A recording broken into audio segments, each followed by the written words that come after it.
और सबसे पहले बात करेंगे हम भारत विरोधी एजेंडे की। जी हां, देश कोरोना से लड़ाई लड़ रहा है, देश आदमखोर को मात देने के लिए लड़ाई लड़ रहा है, लेकिन कोई है जो भारत विरोधी एजेंडा चलाकर इस आपदा में भी दरअसल भारत को का विरोध करने का एजेंडा खोज लिया है अफसर के रूप में। आज उन सबको हम दरअसल बेनकाब करने वाले हैं। पहली तस्वीर हम आपको अमेरिका की दिखा रहे हैं। यह अमेरिका की तस्वीर हम आपको दिखा रहे हैं। अमेरिका में 5 लाख से ज्यादा लोगों की मौत हुई है। अमेरिका में कोरोना से 5 लाख से ज्यादा लोगों की मौत हुई है। यह तस्वीरें अमेरिका की हम आपको दिखा रहे हैं। दिल दहला देने वाली तस्वीरें, यानी कोरोना से कोई मुल्क बचा नहीं जहां कोरोना ने कहर न बरपाया हो, लेकिन उसके बावजूद विदेशी ताकतें भारत को के खिलाफ एजेंडा चला रही हैं। अमेरिका की तस्वीरें हमने आपको दिखाई। अमेरिका के बाद आपको दिखा रहे हैं एक और तस्वीर। देखिए जरा ये तस्वीर जो हम आपको दिखा रहे हैं, इटली की तस्वीरें। ये जो आप ट्रक्स देख रहे हैं, ध्यान से देखिए, ये जो ट्रक्स देख रहे हैं, इन ट्रक्स में लाशें हैं, इन ट्रक्स में शव हैं। ये तस्वीरें हम इसलिए आपको दिखा रहे हैं क्योंकि आज विदेशी एजेंडे को पूरी तरह से हम पर्दाफाश करने वाले हैं। ऐसी ही तस्वीर हिंदुस्तान से भी सामने आई थी, बेशक वो भी विचलित करने वाली थी, यानी कोरोना ने सबको बराबर से मार दी है। इटली के अलावा आपको दिखाऊं कि ऐसी ही तस्वीर अलग अलग मुल्कों से सामने आई। एक और तस्वीर देखिए जरा जल्दी से। यह तस्वीर हम आपको दिखा रहे हैं ब्राजील की। यह आप देख रहे हैं, एक साथ सैकड़ों कब्र खोदी गई। फुल स्क्रीन अगर ये तस्वीरें हम आपको दिखाएं, ये ब्राजील की तस्वीर है। ब्राजील में भी बहुत सी जानें गई हैं। ये बता रहा है कि हर देश की हालत लगभग ऐसे ही थी जब वो कोरोना से लड़ाई लड़ रहा था। कोरोना से लड़ाई लड़ते वक्त सभी मुल्क की स्थिति लगभग ऐसा ही थी, लेकिन हिंदुस्तान को फिर भी बदनाम करने की कोशिश हो रही है। एक और तस्वीर हम आपको जल्दी से दिखा रहे हैं। आइए एक और तस्वीर देखिए। यह तस्वीर देखिए इंडोनेशिया की। लाइन से सैकड़ों कब्रें खोद दी गई हैं। ये देखिए, ये वो दौर था जब इंडोनेशिया कोरोना से लड़ रहा था। ये देखिए, त्राहिमाम कर रहा था। फुल स्क्रीन अगर हम ये तस्वीरें दिखाएं, आपको बताएंगे विदेशी एजेंडा भारत के खिलाफ विदेशी एजेंडा चलाने वालों को आज हम बेनकाब करने वाले हैं। यह तस्वीर आपको हमने इंडोनेशिया की दिखाई। एक और तस्वीर जल्दी से देखिए आप। यह तस्वीर देखिए, यह तस्वीर हम आपको दिखा रहे हैं फ्रांस की। फ्रांस में भी सैकड़ों हजारों मौतें हुई हैं। यह फ्रांस में देखिए किस तरह से मरीज को लेकर जा रहे हैं। यही आलम जो हिंदुस्तान की तस्वीर आज आप देख रहे हैं, यही इससे पहले फ्रांस की, इंडोनेशिया की, अमेरिका की, ब्राजील की स्थिति थी। यानी कोरोना से लड़ाई में सबके यही इस हालत थी। सवाल यह है उसके बावजूद आखिर भारत विरोधी एजेंडा क्यों चलाया जा रहा है। ये देखिए तस्वीरें जरा, लगभग सभी देश से एक जैसी तस्वीरें हैं, सभी देश की तस्वीरें एक जैसी हैं। एक और तस्वीर जो हम आपको दिखाने जा रहे हैं, देखिए जरा, चीन की तस्वीर। चीन जो एक के बाद एक सिर्फ झूठ परोसता रहा, अपने यहां की मौतें छिपाता रहा, चीन से भी वैसी ही तस्वीरें आ रही हैं। सवाल यही है, बुनियादी सवाल यही है कि हिंदुस्तान के खिलाफ आखिर झूठ क्यों फैलाया जा रहा है। जिस मुल्क ने खुद वायरस भेजा ऐसे आरोप लगे, जिस मुल्क से दुनिया में वायरस फैला ऐसे इल्जामात लगे, वो चीन भी झूठ बोलता रहा। सवाल यह है कि अब जो हमने तस्वीरें आपको दिखाई, अमेरिका की, ब्राजील की, ब्रिटेन की, इटली की, फ्रांस की, इंडोनेशिया की, अब यह हिंदुस्तान की तस्वीर देखिए जरा। यह हिंदुस्तान की तस्वीरें बाकी मुल्कों से जुदा नहीं है, लेकिन उसके बावजूद भी भारत के खिलाफ एजेंडा चलाया जा रहा है। भारत के हालात को नर्क बताया जा रहा है, नर्क, कि भारत के हालात जहन्नुम की तरह हो गए। कौन है जो विदेशी एजेंडा चला रहा है? आखिर विदेशी एजेंडे चलाने वालों को बेनकाब करने का वक्त आ गया है। जी हां, आपको हम बताते हैं कि ये तस्वीरें आखिर हमने आपको दिखाई क्यों, ये बताने का वक्त है। ये तस्वीरें दिखाने के पीछे वजह क्या है? वजह यह है कि आदमखोर कोरोना ने दुनिया के किसी भी देश को नहीं बख्शा है। जी हां, किसी देश को नहीं बख्शा है। तस्वीरें क्यों हमने आपको दिखाई, हम आपको ये बताने जा रहे हैं। सुपर पावर अमेरिका हो या फिर यूरोप के देश या फिर भारत, हर जगह इस वायरस ने भारी तबाही मचाई है। आज कोरोना की दूसरी लहर भारत में जबरदस्त तबाही मचा रही है। बेड से लेकर ऑक्सीजन की कमी हो या फिर वेंटिलेटर से लेकर रेमडेसिविर सहित दूसरे दवाओं की कमी हो, लेकिन यह हाल सिर्फ हमारा नहीं है। ऐसा ही हाल दुनिया के तमाम देशों में पहले हो चुका है, चाहे वो अमेरिका हो, इटली हो, ब्राजील हो, ब्रिटेन हो, रूस हो, चीन हो, फ्रांस हो या फिर जर्मनी। कोरोना की लहर ने हर देश में एक जैसी तबाही मचाई है। वैसे देश जहां की हेल्थ सर्विस भारत के मुकाबले कई गुना बेहतर है, उन देशों को भी इस कातिल वायरस ने नहीं बख्शा। जी हां, 14 करोड़ 85 लाख से ज्यादा लोग अब तक इस वायरस की चपेट में आ चुके हैं। इतना ही नहीं, इस वायरस ने 31 लाख से ज्यादा लोगों को लील लिया। और चिंता की बात यह है कि अब भी दुनिया के कई देशों में इसकी रफ्तार रुकी नहीं है, ब्रेक नहीं लगा है। इसका मतलब है बड़ा मुल्क हो या छोटा मुल्क हो, अमीर देश हो या गरीब देश हो, सब ने इसकी मार झेली है या फिर झेल रहे हैं। लेकिन भारत के हालात को जानबूझकर अंतर्राष्ट्रीय फलक पर कुछ अलग ही रंग देने की कोशिश हो रही है। और यह काम भारत विरोधी एजेंडा चलाने वाला विदेशी मीडिया कर रहा है। यह बात हम क्यों कर रहे हैं, आइए आपको दिखाते हैं। सबसे पहले विदेशी मीडिया भारत की इस खबरों को, भारत के कोरोना से जो हालात है उसको कैसे छाप रहा है, देखिए जरा। सबसे पहले विदेशी मीडिया की हेडलाइन में आपको दिखाऊंगा। टाइम मैगजीन की हेडलाइन है कि यह नरक है। टाइम मैगजीन, सोचिए, भारत के हालात को नरक जैसा बता रही है। यह विदेशी मीडिया लिख रहा है भारत की स्थिति को। लेकिन यही मीडिया, यही मैगजीन जब खुद अमेरिका, ब्राजील और ब्रिटेन में ऐसे हालात थे तो ये लाइनें नहीं लिख रहे थे कि यहां नरक और जहन्नुम है। तब इनके जज्बात और भावनाएं निकल कर आ रही थी। गार्डियन क्या लिखता है, अति आत्मविश्वास में हालात बदतर हो गए हिंदुस्तान के, यह विदेशी मीडिया में गार्डियन लिख रहा है। इसके अलावा मैं आपको बताऊं, एक और द वॉशिंगटन पोस्ट लिख रहा है, कुंभ से कोरोना बेकाबू हुआ। अमेरिका में नजर नहीं आ रहा है, ब्रिटेन में नजर नहीं आया, लेकिन यहां सिर्फ कुंभ को टारगेट करना मकसद है दरअसल, इसलिए कहा जा रहा है कुंभ से कोरोना बेकाबू हुआ। सवाल यह है कि यह जो विदेशी मीडिया है, यह अभी भी, इस वक्त भी न सिर्फ भारत के साथ खड़ा नहीं हो रहा है, यह अभी भी एजेंडा चला रहा है।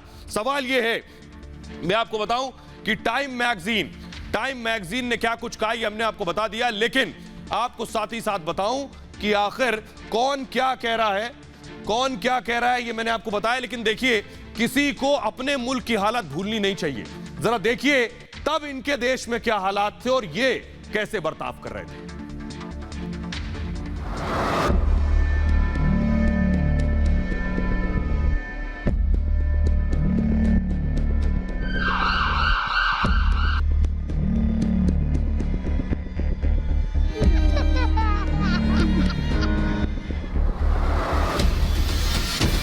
अमेरिका,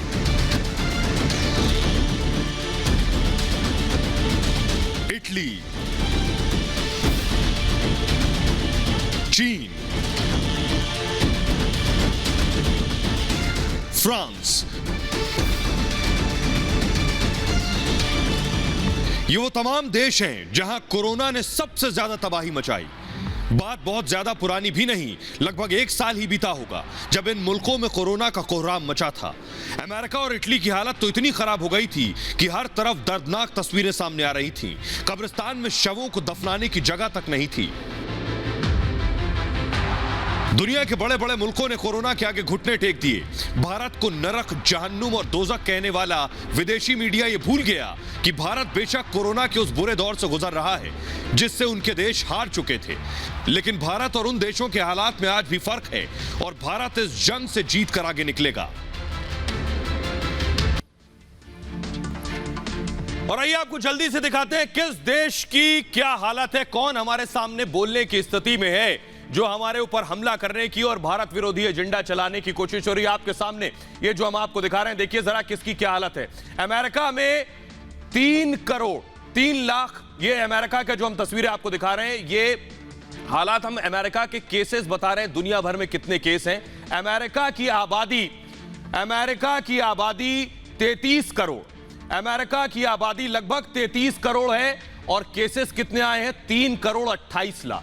भारत में आबादी 140 करोड़, अमेरिका की आबादी 33 करोड़ और केस कितने हैं, 3 करोड़ 28 लाख। भारत की आबादी 140 करोड़ के आसपास, 139 करोड़, केस कितने हैं, 1 करोड़ 36 लाख। ब्राजील की बात करें तो लगभग 21 करोड़ की आबादी है, केस कितने हैं, 1 करोड़ 43 लाख। यानी हिंदुस्तान की आबादी के मुकाबले इन सब देशों में कहीं ज्यादा मामले हैं। इसके अलावा मौत का ग्राफिक्स मैं आपको दिखाऊं, कहां कितनी मौतें हुई हैं। ये अगर आप देखें तो 5,86,000। अमेरिका को जरा ध्यान से देखिए, एल बैंड अगर मैं हटाऊं, अमेरिका को अगर ध्यान से देखिए आप कि 33 करोड़ आबादी में 5,86,000 मौतें। ब्राजील में देखिए 21 करोड़ आबादी है, मौत 3,92,000। हिंदुस्तान में 1,39,000 आबादी है और 1,39,000 करोड़ आबादी है, और भारत में जो मौतें हुई हैं वो 1,97,000 और ब्रिटेन में 1,27,000। तो ये उन सब देशों को जवाब है, उन सब मुल्कों को और उनके विदेशी मीडिया को ये जवाब है कि भारत को नुकसान पहुंचाने की और भारत विरोधी एजेंडा चलाने की आप कोशिश हरगिज ना करें। बहरहाल आपको बताऊं कि आखिर ये ऐसा क्यों कर रहे हैं। ये सिर्फ विदेश में नहीं हो रहा है, ऐसा हिंदुस्तान में भी हो रहा है। यहां भी आपदा में अफसर खोजा जा रहा है, वो भी आपको बताएंगे और उन्हें भी बेनकाब करेंगे। लेकिन उससे पहले मैं आपको बताऊं कि भारत में कोरोना की दूसरी लहर की खबर विदेशी मीडिया की सुर्खियां बन रही। दुनिया के कई भारत विरोधी एजेंडा चलाने वाले बड़े अखबार मौजूदा हिंदुस्तान की हालत की तुलना नरक से कर रहे हैं। भारत में बेशक हालात बहुत अच्छे ना हो, लेकिन क्या सुपर पावर अमेरिका में मौत पर उसकी तुलना नरक या जहन्नुम से की गई थी? सुपर पावर अमेरिका से लेकर मजबूत हेल्थ सर्विस वाले देशों जैसे इटली, ब्रिटेन और यूरोप के देशों में भी कोरोना ने भारी तांडव मचाया, लेकिन यही विदेशी मीडिया उनकी स्थिति पर जज्बाती और भावुक हो रहा था और मिलकर लड़ने की बात कर रहा था। और आज भारत के हालात पर आपदा में भारत विरोधी एजेंडे का अफसर खोज रहा है और भारत के खिलाफ अनाप शनाप लिख रहा है। जी हां, और यह सिर्फ मीडिया ही नहीं, जो बात मैंने कही, ये हिंदुस्तान में भी ऐसे लोग हैं जो दरअसल देश की और देश की आवाम के बारे में नहीं सोचते हैं। जी हां, हिंदुस्तान में भी ऐसे लोग हैं जो भारत विरोधी एजेंडा चला रहे हैं, जिनका मकसद सिर्फ अपना दामन बचाना है। इसलिए जरूरी है इस वक्त एक साथ आकर लड़ना, लेकिन ऐसे लोगों को कौन समझाए? सुनिए जरा। कोविड से पहले मैं कह रहा था और अब मैं कह रहा हूं कि 100% आर्थिक सुनामी आ रही है, और मैं सरकार से कह रहा हूं, हर रोज कह रहा हूं कि आप प्रिपरेशन करना शुरू कर दीजिए। मगर जो फंडामेंटल प्रिपरेशन करनी है हिंदुस्तान को डिफेंड करने के लिए, प्रोटेक्ट करने के लिए, जो राष्ट्रवाद की बात होती है, वो नहीं हो रहा है। उत्तर प्रदेश में कोरोना महामारी की वजह से स्थिति बहुत ही ज्यादा बिगड़ रही है। हर तरफ से खबरें आ रही हैं कि बेड्स की कमी है, ऑक्सीजन की कमी है, दवाइयों की कमी है। उत्तर प्रदेश सरकार का धर्म है कि वह समस्या बढ़ाने के बजाय और आंकड़ों को छुपाने के बजाय समस्या को सुलझाने की कोशिश करे और सच्चाई सामने लाए। सरकार जो उत्सव मना रही है, आपको याद होगा इन्होंने वो भी उत्सव मनाया था जिसमें थाली और न जाने क्या क्या बजवाया था। क्या कोरोना उससे चला गया? जो वैक्सीन की तैयारी करनी थी, जो अस्पतालों की तैयारी करनी थी, जो दवाई की तैयारी करनी थी, आज अगर जरूरतमंद को सबसे महत्वपूर्ण दवा चाहिए हो तो वो दवाई अवेलेबल नहीं है। ऑक्सीजन की कमी है, दिल्ली के अंदर ऑक्सीजन पहुंच नहीं रही है, जगह जगह से जो ऑक्सीजन आनी है, ये एक बहुत बड़ा कारण है। जो ऑक्सीजन की कमी जगह जगह अस्पतालों में महसूस हो रही है। हरियाणा का जो कोटा है पानीपत से 80 मीट्रिक टन, वो भी पूरा गया है। दिल्ली का भी कल शाम 10 बजे से लेकर सुबह 6 बजे तक 170 मीट्रिक टन। केजरीवाल का फोन आया था, वो भी धन्यवाद कर रहे थे कि कल शाम के बाद उनकी पोजीशन सारी ठीक हो गई है। तो आपने सुना, ये वक्त नहीं है एक दूसरे पर इल्जाम लगाने का, एक दूसरे पर तोहमत लगाने का, लेकिन हमारे यहां भी ऐसा ही हो रहा है। सवाल यही है, कोरोना से ना अमेरिका लड़ पाया, न इटली, न ब्रिटेन, और उसी कोरोना से न केजरीवाल की दिल्ली को बख्शा है, न कांग्रेस के महाराष्ट्र और राजस्थान को बख्शा है, न बीजेपी के यूपी और मध्य प्रदेश को। यानी किसी पार्टी, किसी सरकार के बस की बात नहीं कोरोना से निपटना। ऐसे में इस आपदा को अफसर की शक्ल में देखने वाले सियासतदानों को टीका टिप्पणी, आरोप प्रत्यारोप और एक दूसरे पर कीचड़ उछालना बंद करना चाहिए। देश ऐसे हालात में उन नेताओं को नजदीक से देख रहा है कि वो वाकई जनसेवक हैं, जन नेता हैं, जो तूफान से लड़ने के लिए सबको एकजुट कर अपने राज्य को संभालने में ताकत लगा रहे हैं, या सिर्फ अपना दामन बचाने की जद्दोजहद में लगे। ऐसे वक्त में तेरी गलती मेरी गलती करने वालों को देश की आवाम बराबर से जवाब देगी, और आप भी ऐसे लोगों को पहचान लीजिए जो इस आपदा में सिर्फ और सिर्फ किसी को गाली देने का सियासी अवसर खोज रहे हैं। इनमें और भारत विरोधी एजेंडा चलाने वाले विदेशी मीडिया में फर्क नहीं। ये वो दौर है जब भारत के अंदर भी लोगों से लड़ना है, विदेशों से भी लड़ना है, विदेशी ताकतों से भी लड़ना है, और पड़ोसियों से भी लड़ना है। भारत में आपदा की स्थिति है, चारों तरफ से हाथ आगे बढ़ रहे हैं भारत की मदद के लिए, और इस दरमियान धोखेबाज चीन जब हाथ बढ़ाने का वक्त है तो उसने हाथ खींच लिया। देखिए जरा।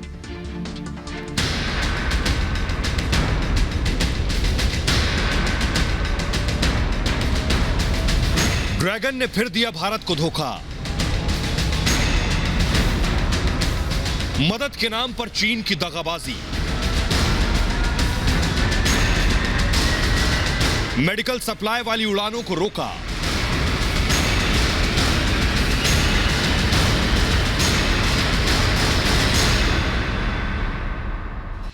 चीन भारत का वो पड़ोसी मुल्क जिसकी फितरत धोखा देना है। जब पूरी दुनिया ने भारत की तरफ मदद का हाथ बढ़ाया, पड़ोसी होने के नाते मदद का भरोसा चीन ने भी दिया, लेकिन जिसकी फितरत ही धोखेबाजी हो, उससे उम्मीद भी क्या की जा सकती है। चीन ने एक तरफ मदद का हाथ बढ़ाया तो दूसरी तरफ मेडिकल सप्लाई में रुकावटें पैदा कर दी। चीन की सरकारी विमानन कंपनी सिचुआन एयरलाइंस ने भारत के लिए अपनी सभी कार्गो उड़ानों को अगले 15 दिनों के लिए रोक दिया, जबकि इन्हीं विमानों के जरिए भारत को ऑक्सीजन कंसंट्रेटर और दूसरे इक्विपमेंट्स भेजे जाने थे।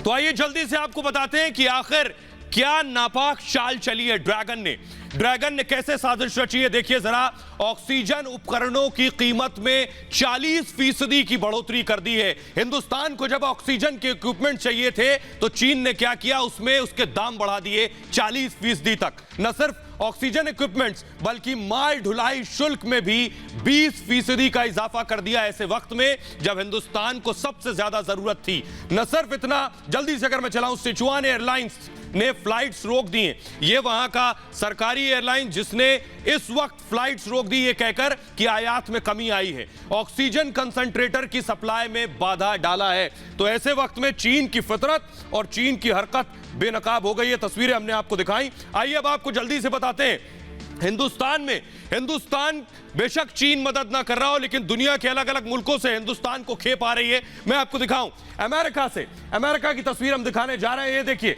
एयर इंडिया का विमान आप देख रहे हैं। अमेरिका से कैसे ऑक्सीजन कंसंट्रेटर क्या है ये मैं आपको बताऊंगा। नजदीक से दिखाइए, अमेरिका से ऑक्सीजन कंसंट्रेटर की खेप आई है। वेंटिलेटर्स का वादा अमेरिका ने किया है कि वो वेंटिलेटर्स भी सप्लाई करेगा। ये देखिए फुल स्क्रीन अगर हम तस्वीरें दिखाएं, इसके अलावा एक और जो विजुअल है वो भी जल्दी से दिखाएं। ये अमेरिका की तस्वीरें हम आपको दिखा रहे हैं। देखिए, भारत को अमेरिका ने oxygen concentrator, ventilators, medical equipments, ये सारी चीजें भेजी हैं।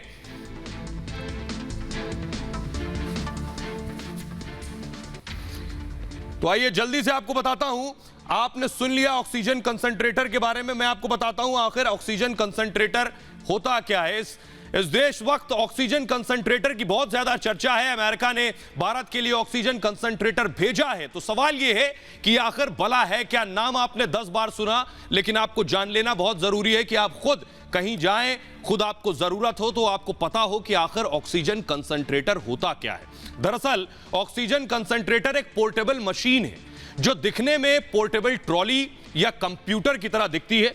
ये वाटर प्यूरिफायर, आपके घर में अगर वाटर प्यूरिफायर है तो उस जैसी भी दिखती है ये ऑक्सीजन कंसंट्रेटर। इसका इस्तेमाल उन जगहों पर ज्यादा होता है जहां लिक्विड ऑक्सीजन या प्रेशराइज्ड ऑक्सीजन इस्तेमाल करने की सुविधा ना हो। कोरोना के मामले में ये होम आइसोलेशन में जो मरीज हैं उनके लिए बहुत ज्यादा मददगार है। ऑक्सीजन कंसंट्रेटर ऑक्सीजन जनरेट करता है। आपको यह भी जानना जरूरी है कि आखिर ये ऑक्सीजन देता कैसे है, वरना आपको लिक्विड ऑक्सीजन और सिलेंडर की जरूरत पड़ती है। इसके लिए किसी चीज की जरूरत नहीं। सांस की तकलीफों वाले मरीजों के लिए घर या बाहर की हवा से यह ऑक्सीजन जनरेट करता है।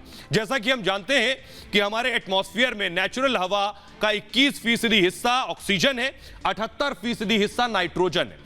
तो ऑक्सीजन कंसंट्रेटर इस सामान्य हवा से नाइट्रोजन को अलग करता है और ऑक्सीजन की अधिकतम मात्रा वाले गैस को बाहर निकालता है। कोई भी मरीज सिर्फ एक ट्यूब लगाता है और उस ट्यूब के जरिए वो सांस ले सकता है। ऑक्सीजन कंसंट्रेटर सस्ता है, सुविधाजनक है और लाइफ सेविंग भी है। इसकी कीमत 30 से 60 हजार रुपए के बीच में है। आजकल हो सकता है महंगा हो क्योंकि डिमांड बहुत ज्यादा है। कुछ बेहद छोटे पोर्टेबल मशीन की कीमत 5000 के आसपास भी होती है। इमरजेंसी में काफी सहायक भी होता है ये कंसंट्रेटर। ये बिजली या बैटरी से चलता है। ऑक्सीजन सिलेंडर और रिफिलिंग की तुलना में यह सस्ता, सुरक्षित और सुविधाजनक विकल्प है। कोई भी मरीज एक ट्यूब के जरिए इसका इस्तेमाल सांस लेने में करता है। ऑक्सीजन कंसंट्रेटर में शुद्धता थोड़ी कम होती है। एक्सपर्ट्स के मुताबिक हल्के और मध्यम लक्षणों में, यानी सिम्टम्स अगर कम हैं, तो कोरोना के मरीजों के लिए जिनमें ऑक्सीजन सैचुरेशन लेवल 85, यानी आपका ऑक्सीमीटर पर अगर ऑक्सीजन 85 से 95 के बीच है, तो उनके लिए यह काफी उपयोगी है। ऑक्सीजन लेवल 85 से नीचे गिरने पर मरीज को अस्पताल में भर्ती कराना ही बेहतर होता है। यानी ऑक्सीजन लेवल अगर 85 से नीचे हो गया है तो आपके लिए बेहतर है कि आप लिक्विड ऑक्सीजन का सहारा लें। बहरहाल न सिर्फ ये, बल्कि वेंटिलेटर, आप बार बार सुन रहे हैं कि विदेश से वेंटिलेटर आ रहा है, तो वेंटिलेटर की तस्वीरें मैं आपको दिखाने जा रहा हूं कि ये देखिए, ये हम आपको दिखा रहे हैं कैसे वेंटिलेटर भेजा गया है दुनिया के अलग अलग मुल्कों से। इसी तरह वेंटिलेटर्स, ऑक्सीमीटर्स और मेडिकल इक्विपमेंट, साथ ही साथ पीपीई किट्स भेजी जा रही हैं, या फिर वो दवाएं भेजी जा रही हैं जो इस वक्त जरूरी हैं, या कोरोना की आरटीपीसीआर टेस्ट, एंटीजन टेस्ट से जुड़ी चीजें भेजी जा रही हैं। ये वेंटिलेटर दिखा रहे हैं हम आपको। इस वक्त हिंदुस्तान में सबसे ज्यादा जरूरत अगर किसी चीज की है तो वेंटिलेटर की। आपको बताएं, जब लिक्विड ऑक्सीजन भी काम करना बंद कर देता है तब जरूरत पड़ती है वेंटिलेटर की। तो हमारे दर्शकों के लिए जान लेना बहुत जरूरी है कि आखिर ये वेंटिलेटर है क्या भला। कोरोना मरीजों को सबसे ज्यादा सांस लेने में तकलीफ होती है। दरअसल जब कोरोना का वायरस इंसान के फेफड़े में पहुंच जाता है तो वो फेफड़े में छोटी छोटी दीवार बना देता है, जी हां, चैम्बर्स बना देता है, जिसे एयर सैक कहते हैं। इस एयर सैक में पानी जमा होने लगता है। आपने सुना होगा कोरोना पेशेंट्स के कि फेफड़ों में पानी जमा हो गया, वो इसी सूरत में होता है। और उसके बाद होता क्या है कि पेशेंट, जो मरीज है आपका, वो सांस नहीं ले पाएगा। और लगभग जब फेफड़े काम करना बंद कर देते हैं, यानी जब फेफड़े काम करना बंद कर दें और लिक्विड ऑक्सीजन, यानी जो सिलेंडर से आपको ऑक्सीजन दी जा रही है या अस्पताल में सामान्य ऑक्सीजन दी जा रही है, वो ऑक्सीजन भी काम ना करें, तो ऐसे ही स्थिति में मरीज को वेंटिलेटर की जरूरत पड़ती है। और अगर आसान शब्दों में कहें तो वेंटिलेटर वही काम करता है जो फेफड़े काम करते हैं, यानी जो लंग्स का आपके काम है वही वेंटिलेटर करता है बाहर से। वेंटिलेटर इंसान के फेफड़ों तक ऑक्सीजन पहुंचाने का काम करता है, साथ ही ये शरीर से कार्बन डाइऑक्साइड को बाहर निकाल देता है। तो वेंटिलेटर भी आ रहे हैं। वेंटिलेटर के अलावा आपको बताऊं कि विदेशों से जो मदद मिल रही है उसमें क्रायोजेनिक टैंक भी हैं। आपको बताएंगे क्रायोजेनिक टैंक क्या है। ये जो हम आपको दिखा रहे हैं, ये देखिए, ये जो बड़ा सा आपको टैंक दिख रहा है गोल, ये है क्रायोजेनिक टैंक। यानी हिंदुस्तान में इसकी संख्या बहुत ज्यादा नहीं थी। इसमें लिक्विड ऑक्सीजन भरी जाती है जो अस्पतालों में पहुंचाई जाती है। जो आपने देखा होगा मरीज की नाक पर लगा हुआ है, वो लिक्विड ऑक्सीजन के जरिए ही जाता है। ये हॉस्पिटल जाता है और ये ऑक्सीजन लिक्विड वहां के टैंक में ट्रांसफर कर देता है और उसके बाद दूसरी जगह चला जाता है, वहां से लिक्विड ऑक्सीजन लेकर आता है। ये विदेशों से क्रायोजेनिक टैंक भी आ रहे हैं। तो आपको बताएं क्रायोजेनिक टैंक है क्या, आपके लिए जान लेना जरूरी है। क्रायोजेनिक टैंक, आपको बताऊं कि क्रायोजेनिक टैंक को ऐसे समझते हैं कि अंग्रेजी में क्रायोजेनिक का मतलब होता है बेहद ठंडा रखने वाला, यानी क्रायोजेनिक टैंक का मतलब है अधिक ठंडा रखने वाला टैंक। इसलिए ऑक्सीजन सप्लाई के लिए इन टैंकर्स का इस्तेमाल होता है। लिक्विड ऑक्सीजन, लिक्विड हाइड्रोजन के अलावा नाइट्रोजन और हीलियम के ट्रांसपोर्ट के लिए भी क्रायोजेनिक टैंक की जरूरत होती है, यानी ऑक्सीजन के अलावा नाइट्रोजन और हीलियम। लिक्विड ऑक्सीजन बहुत ज्यादा ठंडी होती है। क्रायोजेनिक टैंक में उन गैसों को रखा जाता है जिनका उबलने का स्तर, ध्यान से सुनिएगा, -90 से अधिक होता है। ऑक्सीजन को क्रायोजेनिक टैंक के अंदर -185 से -93 के टेंपरेचर में रखा जाता है। ऐसे में ऑक्सीजन को इन टैंक्स की मदद से ट्रांसपोर्ट किया जाता है, दूसरा कोई और विकल्प होता नहीं है। बहरहाल खबरों में आगे बढ़ते हैं और अब बात करते हैं कैसे कोरोना को मारना है और हराना है। जी हां, बाकी मुल्कों की तस्वीर हमने आपको दिखाई कि उन सब ने ये बदतर हालात देखे थे जो आज हम देख रहे हैं, लेकिन उन्होंने ऐसा क्या किया कि उनका कोरोना खत्म होने लगा, यानी वो लहर खत्म होने लगी, वो रिकवर करने लगे। अब हिंदुस्तान में भी ऐसी शुरुआत होने जा रही है। कैसे संभव होगा, देखिए जरा रिपोर्ट।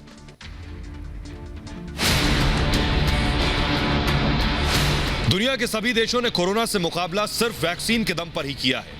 अमेरिका हो, इटली हो या फिर ब्रिटेन, वैक्सीनेशन के बाद ही ये देश मौत के वायरस को मात देने की तरफ बढ़ रहे हैं। तो अब भारत भी दुनिया के सबसे बड़े वैक्सीनेशन अभियान के जरिए आदमखोर वायरस को शिकस्त की तैयारी में है। दुनिया में सबसे तेजी से भारत में पहले 10 करोड़, फिर 11 करोड़ और अब 12 करोड़ वैक्सीन डोज दिए गए हैं। 1 मई के बाद से 18 वर्ष के ऊपर के किसी भी व्यक्ति को वैक्सीनेट किया जा सकेगा। कोरोना को हराना है तो वैक्सीन सबसे बड़ा हथियार है। देश में 1 मई से 18 साल से ऊपर के सभी लोगों को वैक्सीन लगनी शुरू हो जाएगी। ऐसे में उम्मीद है कि कोरोना का अंत अब जल्द होने वाला है।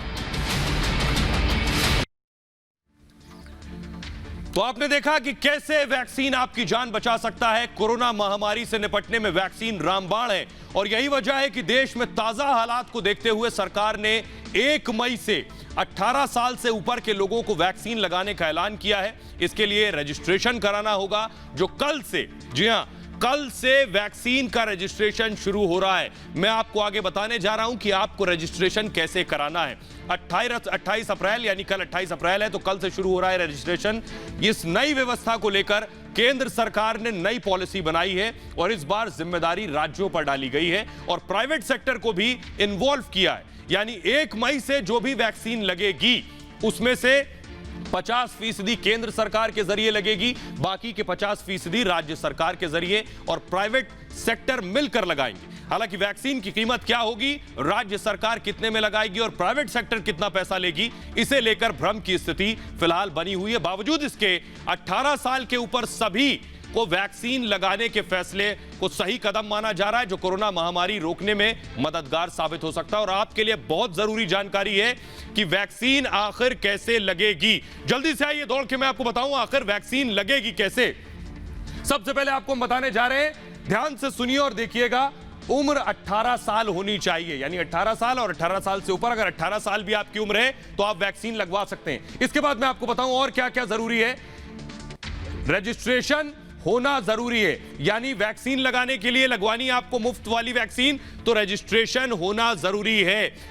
इसके अलावा आपको बताऊं, ऑनलाइन रजिस्ट्रेशन कराएं, यानी मोबाइल पे या नेट यूज करके लैपटॉप पर या कंप्यूटर पर ऑनलाइन रजिस्ट्रेशन करा सकते हैं। रजिस्ट्रेशन कैसे कराएंगे ये भी आपको बताऊंगा मैं आपको। वैक्सीन सेंटर पर भी आप रजिस्ट्रेशन करा सकते हैं। यह परिस्थिति तब पैदा होगी जब आपके पास इंटरनेट ना हो, तब आप वैक्सीनेशन सेंटर पर जाएं और रजिस्ट्रेशन कराएं। रजिस्ट्रेशन के लिए डॉक्यूमेंट्स भी देने होंगे आपको। डॉक्यूमेंट्स क्या देने होंगे, जिसमें आपका आधार कार्ड, वोटर आईडी कार्ड भी हो सकता है, आपका पासपोर्ट भी हो सकता है। तो रजिस्ट्रेशन के लिए डॉक्यूमेंट्स भी जरूरी हैं। साथ ही आपको बताऊं कि ये वो जरूरी चीजें हैं जिसकी वजह जिनके जरिए आपको वैक्सीन लगेगी। साथ ही आपको बताऊं कि आखिर वैक्सीन लगेगी कैसे, ये तो मैंने आपको बता दिया, लेकिन क्या क्या चीजें जरूरी हैं, कैसे रजिस्ट्रेशन कराएं, ये आपको हम बताने जा रहे हैं कि रजिस्ट्रेशन कराने के लिए कौन कौन सी चीजें आपको चाहिए। ये आपकी टेलीविजन स्क्रीन पर। तो सबसे पहले आपको बताऊं कि आरोग्य सेतु ऐप के जरिए आप रजिस्ट्रेशन करा सकते हैं। ग्राफिक्स अगर जल्दी से डाल दिए जाए तो मैं बताऊं कि आरोग्य सेतु ऐप के जरिए रजिस्ट्रेशन करा सकते हैं। आरोग्य सेतु आपने डाउनलोड किया होगा। आरोग्य सेतु के अलावा cowin.gov.in वेबसाइट पर जाकर भी आप रजिस्ट्रेशन करा सकते हैं। ऐप आरोग्य सेतु ऐप पर भी रजिस्ट्रेशन होगा और आरोग्य सेतु के अलावा cowin.gov.in पर भी आप रजिस्ट्रेशन करा सकते हैं। रजिस्ट्रेशन कराने के लिए क्या करना होगा ये आपको बताएं। ऐप या वेबसाइट पर मोबाइल नंबर डालें, यानी ऐप या वेबसाइट पर जाएं, अपना मोबाइल नंबर डालें। मोबाइल नंबर डालेंगे तो आपको एक वन टाइम पासवर्ड, जिसे आप ओटीपी कहते हैं, वो ओटीपी आपके मोबाइल पर आ जाएगा। वो ओटीपी आप मोबाइल ऐप पर या वेबसाइट पर डाल देंगे। उसके बाद आपसे वो ओटीपी डालने के बाद आपसे आपका नाम, उम्र और लिंग पूछा जाएगा, वो आप उसमें भर दें उसके अंदर। और वैक्सीन, ये जो चीजें मैं आपको बता रहा हूं, नाम, उम्र, लिंग भरें और आई कार्ड अपलोड करें। इन चीजों के बाद आपको बताऊं कि वैक्सीन सेंटर और वैक्सीनेशन की तारीख चुनें, किस दिन आपको वैक्सीन लगवानी है और वैक्सीनेशन सेंटर कहां आपके घर के नजदीक है उसे चुनें। एक मोबाइल नंबर से अपॉइंटमेंट्स 4 ही मिलेंगे, यानी आप एक मोबाइल नंबर के जरिए 4 लोगों के लिए वैक्सीन का अपॉइंटमेंट ले सकते हैं। तो इस जरिए से आप ये संभव है। लेकिन आपको साथ ही साथ बताऊं कि न सिर्फ कोवैक्सीन और कोविशील्ड आप प्राइवेट अस्पतालों में और कुछ वक्त में ही संभव है 1 मई से ही कुछ और वैक्सीन भी लगवा पाएंगे, जो रूस की वैक्सीन भी शुमार है, जिसमें स्पुतनिक की मैं बात कर रहा हूं। जी हां, रूस में बनी स्पुतनिक वी कि पहली खेप अगले हफ्ते भारत में आ जाएगी। जी हां, पहली खेप अगले हफ्ते आएगी। और आपको बताएं कि रूसी वैक्सीन के रिसर्च समूह के मुखिया किरिल दिमित्रिव ने मीडिया से बातचीत में बात कही है। हालांकि अभी यह नहीं बताया गया है कि पहली खेप में वैक्सीन की कितनी डोज भारत आने वाली है।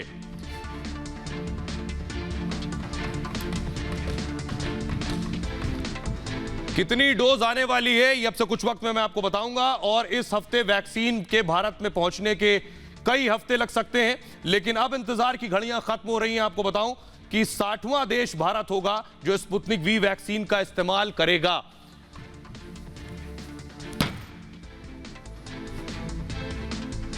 रूसी वैक्सीन के रिसर्च समूह के मुखिया किरिल दिमित्रिव ने मीडिया से बातचीत में बात कही है। हालांकि अभी यह नहीं बताया गया है कि पहली खेप में वैक्सीन की कितनी डोज भारत आएगी। सूत्रों के मुताबिक आने वाले दिनों में स्पुतनिक वी की 5 करोड़ डोज भारत आएगी और भारत में इस वैक्सीन का आयात शुरुआत में डॉक्टर रेड्डी लैब्स के जरिए किया जाएगा। रूस में भारत के राजदूत बाला वेंकटेश वर्मा ने भी रूसी वैक्सीन जल्द ही भारत पहुंचने की जानकारी दी है। पहले यह माना जा रहा था कि इस वैक्सीन के भारत पहुंचने में कई हफ्ते लग सकते हैं, लेकिन अब इंतजार की घड़ियां खत्म हो रही हैं। भारत ऐसा 60वां देश है जो स्पुतनिक वी वैक्सीन का इस्तेमाल करने जा रहा है और फिलहाल स्पुतनिक का आयात किया जाएगा। बाद में देश में इसका निर्माण भी होगा। बहरहाल मैं आगे बढ़ता हूं और आपको बताता हूं कि स्पुतनिक कैसे गेम चेंजर साबित होगी। जी हां, स्पुतनिक गेम चेंजर साबित होगी। कैसे, ये आपको बता रहा हूं मैं फ्लोर ग्राफिक्स के जरिए कि स्पुतनिक ने कैसे रशिया में काम किया है। 91.6 कैंप 1 अगर आप दें 91.6% प्रभावी है स्पुतनिक। सिंगल डोज भी 87% तक कारगर है और इम्यून रिस्पॉन्स तेजी से बढ़ाती है, गंभीर लक्षण में भी मददगार है। ये मैं ऐसे ही नहीं कह रहा हूं, जरा एक रिपोर्ट देखिए जिसमें मैं आपको दिखाने जा रहा हूं कि कैसे पुतिन ने वैक्सीन लगवाई। पुतिन अब किसी से भी हाथ मिलाते हैं। रशिया में कोरोना का अता पता नहीं है। जरा देखिए रिपोर्ट।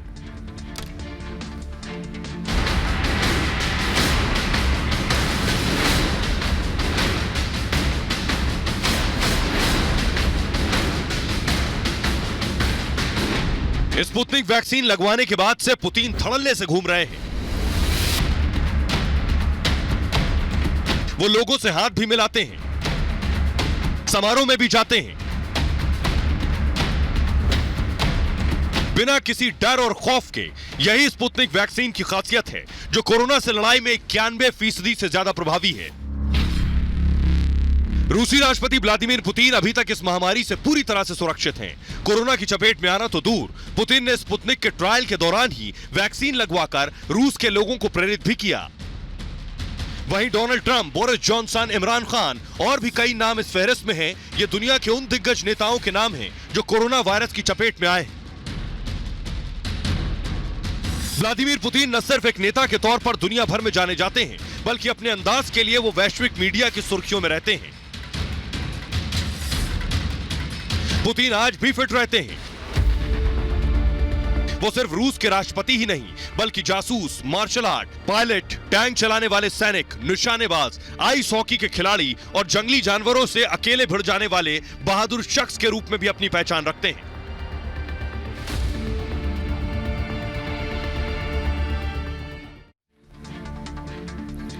तो स्पुतनिक वैक्सीन जल्द ही भारत में होगी। संभव है 1 मई से स्पुतनिक वैक्सीन भी आपको लग सकेगी। तो इसलिए जल्दी से जल्दी रजिस्ट्रेशन करवाइए और 1 मई को कोरोना को हराने की सबसे बड़ी मुहिम का हिस्सा बनिए। अपना ख्याल रखिए। फिलहाल ये भारत की बात है में इतना ही। लौट रहे हैं कुछ और बड़ी खबरों के साथ।